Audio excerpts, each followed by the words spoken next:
This week, I'm going to talk about emergency gear and building your go bag. The time to be thinking through what you will need and pulling those items together is now.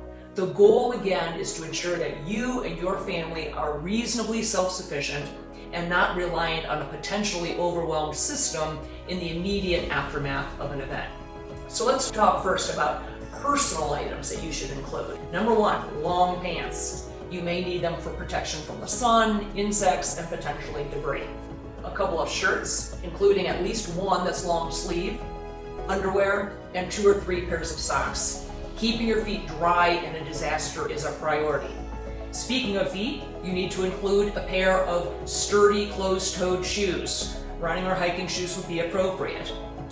Some type of a jacket, at least one that's water repellent, and ideally with a hood.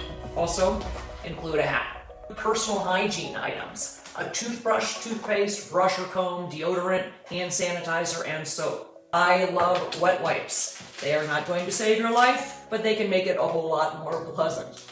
When considering whether or not to add any particular item, you need to balance the convenience of having that item against the item's size, weight, and cost.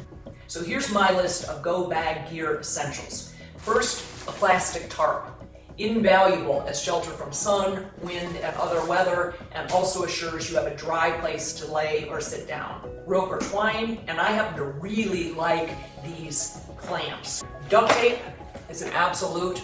I've determined that you can pretty much fix the world with a roll of duct tape. Definitely need a battery-operated and rechargeable flashlight. A pocket or a hunting knife, or in my case, both. Emergency blankets. They help to retain heat, which is critical, particularly if you get wet. You should have one for everyone in your party. Emergency ponchos. Again, these are small, lightweight, and worth including. Waterproof matches, and lastly, insect repellent. You can do it either in the form of a spray or towelettes like I have here. Every week I've been reminding people to remember to plan for the emergency disaster needs of your pet. I suggest including an extra leash, as well as a collapsible water and food bowl. Remember those copies of essential documents that we talked about in week 1?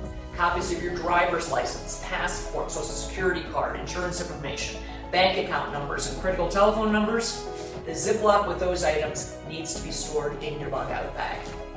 This wraps up our final week of National Disaster Preparedness Month. If you have questions, we at the Wellness Company are always here to offer guidance and support. In the meantime, stay alert, get prepared, and keep safe.